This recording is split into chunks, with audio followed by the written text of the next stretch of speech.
Bon, salut, je vous salue en ce jour. Ce matin, j'aimerais vous parler de la foi. D'abord, c'est vraiment important pour moi de prêcher, de vous parler de la bonne nouvelle. La foi est une chose que nous devons avoir. Étant enfants de Dieu, nous devons mettre à notre tête que c'est à travers la foi nous pouvons tout avoir. Si nous n'avons pas la foi en Dieu, nous ne pouvons rien avoir. Nous allons faire tout nos possibles, mais nous n'aurons rien. C'est ce qui aujourd'hui fait que beaucoup d'enfants échouent dans le temple de Dieu. Ils vont à l'église. Ils vont à l'église, ils deviennent des chrétiens, mais ils oublient que seule la foi peut les sauver. Jésus-Christ a dit, lorsque il a vu les 10 lépreux, il a dit quoi? Lorsque les 10 lépreux, il les a dit d'aller voir les principaux sacrificateurs, d'aller parler avec eux. Et ces lépreux ont eu la foi. Et en partant, ils ont été immédiatement guéris. Et parmi les 10, il y a eu un qui s'est retourné pour venir dire merci au Seigneur. Et le Seigneur a dit, vous n'étiez-vous pas 10? C'est toi seul qui es venu dire merci à Dieu. Va en paix, ta foi t'a sauvé. Jésus a dit, ta foi t'a sauvé. Jésus ne t'a pas dit que le fait que tu es chrétien, ça t'a sauvé. Non, il ne t'a pas dit ça. Il a dit que, va, ta foi t'a sauvé. Cela veut dire que, si tu as la foi en Dieu, sache que tu es sauvé. Si tu as la foi, si tu crains Dieu, si tu fais ce que Dieu te demande, sache que tu as la foi. Mais si tu n'as pas la foi en Dieu, sache que tu ne seras pas sauvé, malgré des années que tu vas passer dans l'église. Cette foi, elle est très importante. Parce que lorsque nous prenons le livre d'Hébreux chapitre 11, ce verset nous définit qu'est-ce que c'est que la foi. Ce verset vient mettre un accent sur la foi. Il dit la foi est une ferme assurance. Est une ferme assurance. Tu es vraiment assuré. Tu sais vraiment que cette bénédiction que tu cherches étant chrétien, tu l'auras. Tôt ou tard, malgré cette souffrance qui t'enveloppe, tu sais vraiment que cette bénédiction que tu cherches, tu l'auras. Ça, c'est la foi. Si toi, tu m'écoutes, tu me suis aujourd'hui sur les réseaux sociaux, tu sais que tu crains vraiment le Seigneur. Tu sais vraiment que malgré cette souffrance que tu es en train de subir en ce jour, un beau jour tu vas quitter dans cette souffrance, sache que tu es déjà sauvé. Parce que le fait même que tu te dis dans ton cœur que cette souffrance va te sauver, que le Seigneur existe, le Seigneur te voit, sache que tu es déjà sauvé. Mais si tu penses que Dieu ne te voit pas, si tu penses que Dieu ne t'écoute pas, lorsque tu pries, ton cœur te dit, est-ce que celui-là m'a écouté même? Sache que tu vas durer à l'église pendant longtemps, tu n'auras rien. Oui, tu n'auras rien, c'est ce qui est là. Mais si tu crains Dieu, tu dois vraiment te mettre, tu dois vraiment avoir la foi en lui. Mais si tu ne le crains pas, tu n'auras pas la foi en lui. Tu peux être chrétien, mais cela ne justifie pas que tu es un enfant de Dieu. Cela ne justifie pas que tu es né de nouveau. Parce que même aujourd'hui, les sorciers enveloppent les églises. Les sorciers sont dans toutes les assemblées, tu les vas. Ils vont.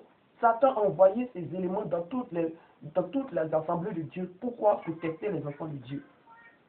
Pour tester. Donc le fait même que tu sois chrétien d'abord ne justifie rien. On dit on reconnaît un arbre à travers son bon fruit.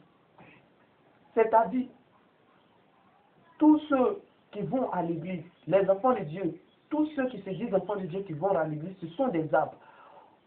Dieu va les récompenser selon leurs bons fruits. Si tu sèmes bien, tu moissonneras bien. Si tu sèmes mal, tu moissonneras mal. C'est avec Dieu, c'est ça. Dieu a envoyé son fils Jésus pour venir te dire, pour venir te montrer ce que tu dois faire pour avoir ta bénédiction. Mais le Seigneur même que nous adorons est vraiment bon. Il est merveilleux. Il n'est pas comme les hommes. Un homme aujourd'hui, il est mauvais. Un homme n'est pas bon. Tu ne peux pas insulter la maman d'un homme et puis après venir lui demander de l'argent. Il ne va jamais accepter. Mais Dieu, tu peux, que tu sois criminel, que tu sois n'importe, que tu commets tout. Mais si tu viens seulement et que tu te mets en genoux pour prier, pour te repentir, Dieu va te pardonner. Dieu ne va plus te punir. Et la preuve en est que la Bible même a été claire dessus. La Bible a été claire. Lorsque nous prenons dans l'Ancien Testament, ben, il y avait un roi. un roi qui se comportait mal. L'Éternel a décidé de le punir.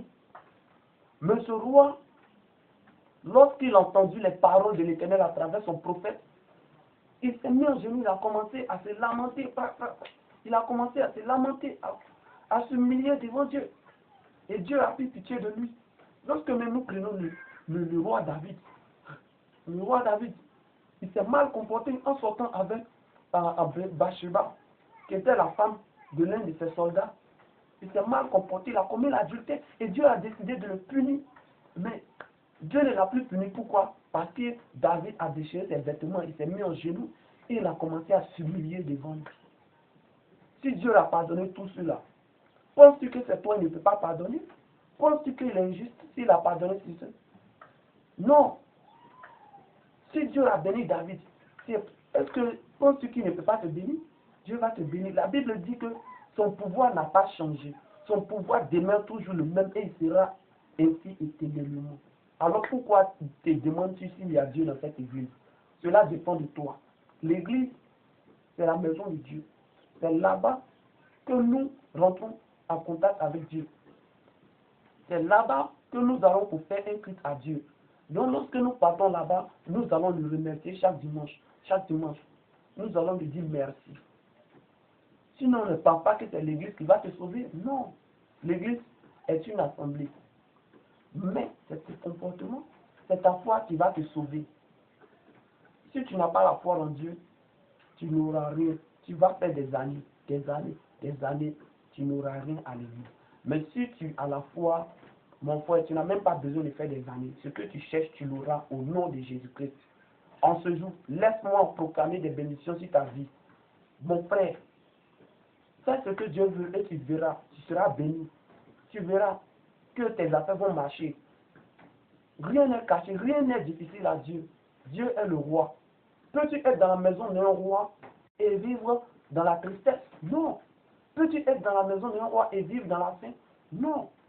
Forcé, tu seras dans la joie, tu auras toujours l'argent. Mais pourquoi aujourd'hui vous souffrez? C'est à dépendre de vos comportements. Parce que vous ne craignez pas Dieu, vous n'avez pas la foi en Dieu. Ayons la foi en Dieu, faisons ce qui est bon devant Dieu. Et vous verrez que tout ce que nous cherchons en Jésus, nous les aurons. L'argent n'est rien devant Dieu. Nous allons l'avoir. Donc en ce jour, mon frère, ce que je veux que tu retiennes de cette prédication est la foi en Dieu. Que Dieu, tu peux avoir la foi en Dieu en te disant que malgré les souffrances que tu es en train de traverser, il n'est pas encore trop tard pour toi.